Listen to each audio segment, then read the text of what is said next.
Welcome!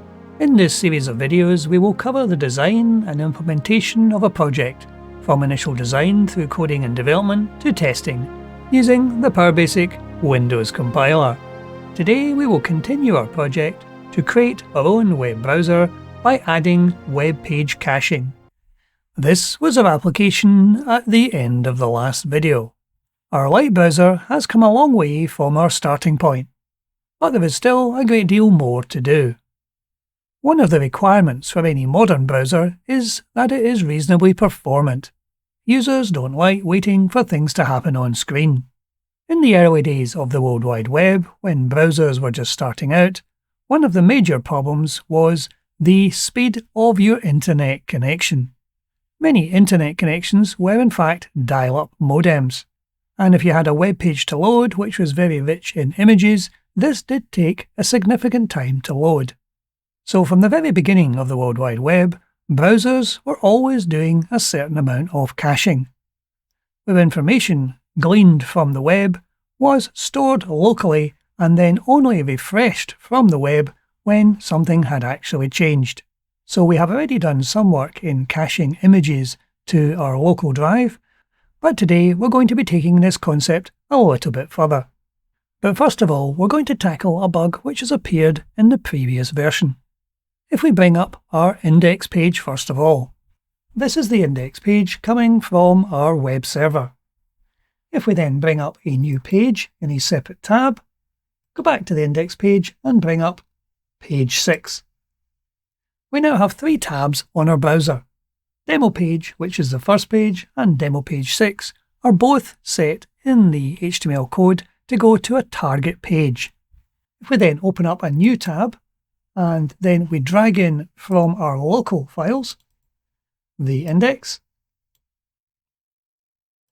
we now have 2 index pages, one which came from the web server, and the second index page which is coming from a local drive.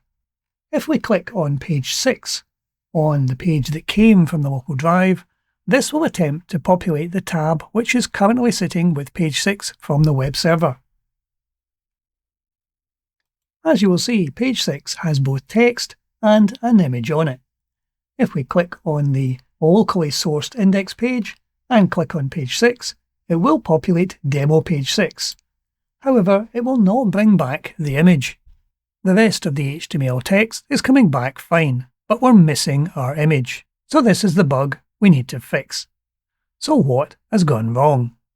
It would appear when we are refreshing this target page from the source, and the source is coming from local, the image is not coming down. So there's a flaw in our code when we're rendering the page. So let's have a look at the code and get this fixed. In the process a URL function, if we have a look at that code, this processes an URL into the current tab, or if a target has been set, into an existing tab. So this is a function it's called that will refresh our tab with the page 6 data. If we look further down the code, we can see the section where we're testing the value of the target variable. If this is populated, then we want to write to a specific target page. The findTarget tab function will return a value. If it returns a 0, then the target we're looking for does not currently exist and will need to be created.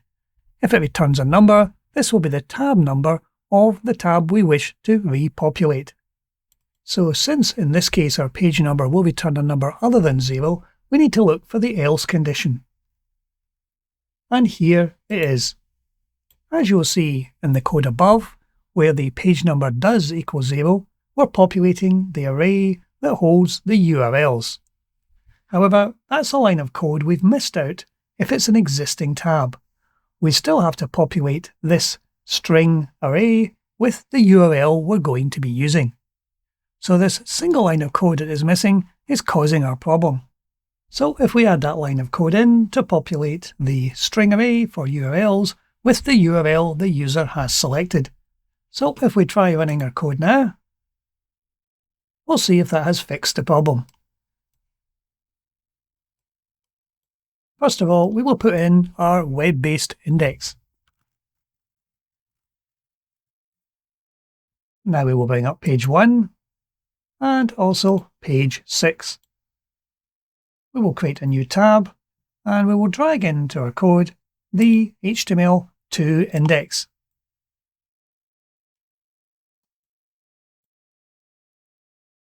And from there, we will attempt to go back to page 6 using the link on our local page. And we now have our image showing at the top of the page. So we fixed that one problem. So having got that out of the way, we now have to look at caching. The caching will be involved when we attempt to redraw a page without getting it back from its original source. There are a number of places within the code where we will attempt to redraw our tab from the web page. If we change the size of the page, each time we do this, we are redrawing the graphics control from the source HTML page. And this page is coming from a local file. If we go back to the index page, which is coming from a website, if we attempt to increase its size, we'll see there is a significant satellite delay while we get the web page back from the web server. So this is what we'll need to put our caching in place for. As we're not changing the value of anything on the screen, we just really need to redraw the screen from a stored value. Also, when we switch from one tab to another, we are reloading the page from its original source, be it a local file or from the web server.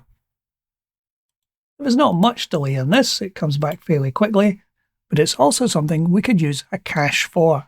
There is one other button on the screen where we reload the current page.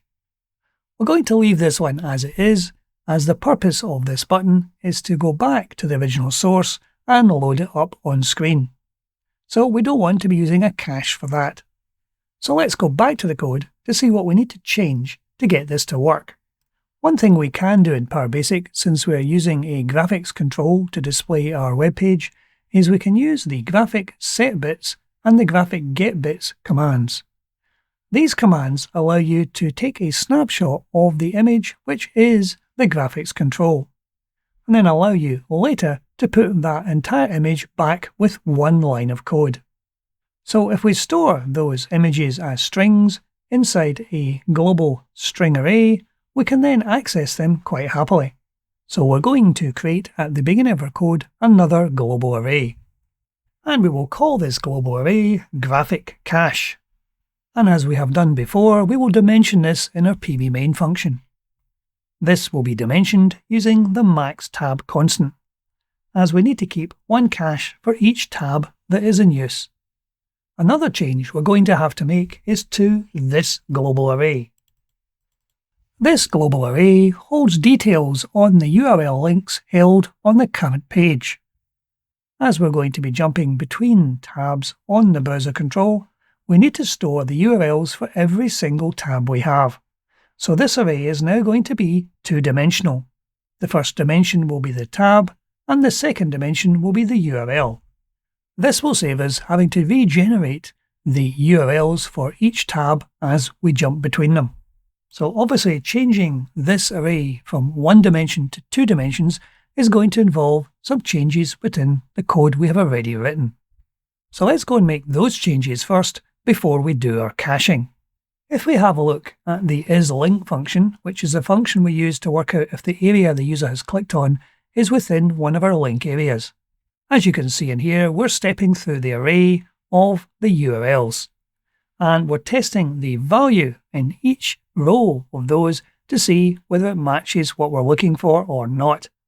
So there are a couple of changes we're going to make in here. First of all, I'm going to change the for next loop. We don't need to work out how big the array is because the constant we use to set the maximum number of URLs has already been set, so we can just change this line of code to save a little bit of extra processing. Next, we need to change the reference to each of these rows of code, as this array is now two-dimensional. So we're using our global variable to work out which tab has been selected. The logical test is still exactly the same. We're just making our array two-dimensional. And in the line of code down here, where we're returning the URL and the target, we'll also need to reference this by the tab which has been selected. The next change we have to make is where we're rendering our HTML tags. So let's have a look at that function. This function is called when we're rendering each of the tags by stepping through the tags in the HTML. So further down the code, there's a line which reads reset global array for URLs. As we were only holding the URLs for a single page, it meant rebuilding this completely. But we don't need to blank out the whole array, we only have to blank out the section of the array which deals with the tab we're currently on. So this line of code is going to have to change. So what we're going to do here is we're going to get the tab which has been currently selected and we'll populate the tab selected variable. We're then going to call a brand new function called reset URLs, which will be designed to reset just the URLs for this particular tab. So here is the function to reset our URLs, taking its single parameter of the tab number. So we're doing a for next loop here, stepping through each of the URLs for this particular tab, setting the values to 0 for the top and bottom, and also setting the URL and the target to be empty length strings. So there's also another change we'll need to make to the render HTML tags function, and this will be where we handle images, because we normally store the URL at this point in time. So here's the section of code that handles the start of an image tag. And further down here, we're actually storing the URL in the URLs array. As this array is now two-dimensional, we'll need to add the tab number. So there is our tab number added, and it will now store correctly. So as well as the image tag, we also need to handle the A tag, the start of a reference tag, which is slightly further down the code. And we'll need to make exactly the same change in here. We will get the tab number selected, and we will populate the URLs array with that tab number and the URL. So we should now have done enough to actually allow our application to compile, and it compiles quite cleanly. So obviously we've made no syntactical errors. Now we can move on to handling our cache. As we've created a brand new array called graphic cache, there's some changes we'll need to make to ensure that it's populated and cleaned out correctly. There's a function called remove tab history. What this currently does is it deletes the current URL from the array and moves all tabs above it down by 1. And this is done currently on 3 arrays: the URL string array, the target names, and the tab handles. So we're going to have to add on our graphics cache to this list of deletions. So we will amend this to use the prefix command to make the code look a little tidier. And we're also going to have to make a very similar change to the insert new array entries function. And we can add on to that our graphics cache array. So now that we've got that housekeeping out of the way, we now have to look at using our graphics set bits and graphic get bits commands. So the first change we're going to make for our caching is when the user clicks Close Tab. When they're closing a tab down, we're copying the data from the next tab to the right into that tab. So that's done in the tab click event handler, the callback function. And here is the code we'll need to amend. So after we clear the graphics control, what we previously did was to render the HTML. The render the HTML function will go and get the HTML from wherever it came from, either a local file or the web server. We no longer need this function in here because we're just taking the data which is on an existing tab, which is populated, and putting that data into the tab we have just deleted. So we can comment out this line of code. And we're going to have to render the graphics control from the stored cache. And this is going to be a very straightforward piece of code. We're using the graphic set bits command. And it's taking a single parameter, which is the string containing the data we wish to put on the graphics control. And as we know the globally tab selected, which is in our tab selected global variable, and we know the array it's coming from. So this, as a single parameter, will take the data held within that array and display it on our graphics control. And we can use the graphics redraw command immediately after that to ensure that it's shown to the user. So that handles when we're moving from one tab to another. when we load a tab up for the first time from its source, which is either the web server or the local file, we're calling the render the HTML function. So once that has completed drawing the data onto the graphics control, we'll then store it into our array. So we go to the render the HTML function. And if we look at the bottom of that function, once we do the redraw, once the code gets to here, we have created our tab, fully populated with the HTML. Now we need to do one single line of code to store our graphics control. And that is our graphic getBits command. We're using graphic getBits and we're giving it a single parameter, which is the tab within the graphics cache array. This will store this data as a string within that array. The next change we have to make is to the event handler on the main window, the callback function.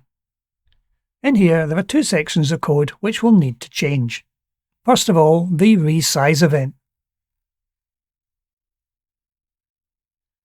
The resize event is called whenever the user attempts to resize the dialog, either by maximizing it or changing its size horizontally or vertically.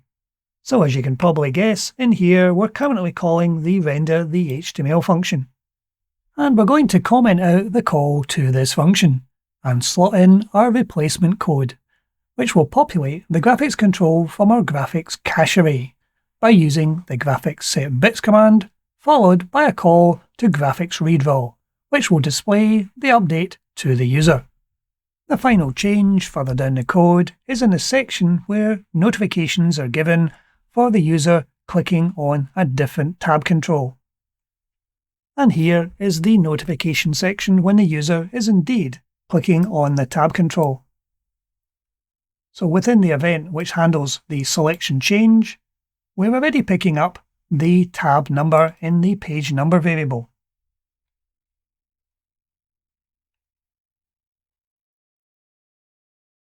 So in the else section of that, where some other tab has been selected, we're currently calling the render the HTML function.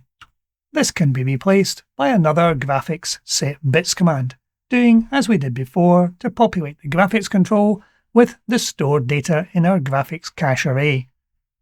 So with these changes in place, have we done enough to enable our web page caching? Let's try running the application and see how it performs. So here is our web browser loaded. So let's go and pick up our index page from the web server. So our page loads quite happily. We will load page 1. We will load page 6. Now if we're moving between them, there is no delay in switching between pages, which is fine. But can we change the size of a page without any measurable delay? So we can now stretch and change the size of our page without any delay. So we're not going back to the web server to reload the page. So we'll try loading in our local pages.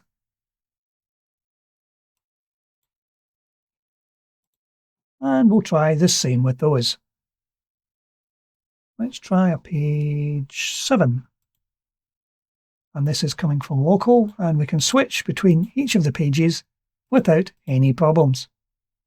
And if we're changing size, the size change, whether you're changing it vertically, horizontally, or maximizing it, the page loads in a reasonable time.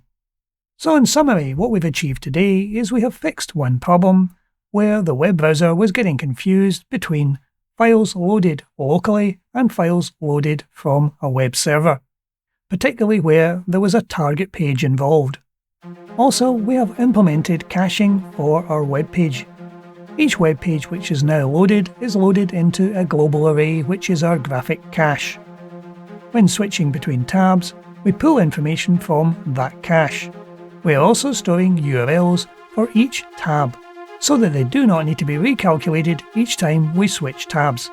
Our Lite Web Browser is now making good progress, but there is still much to do.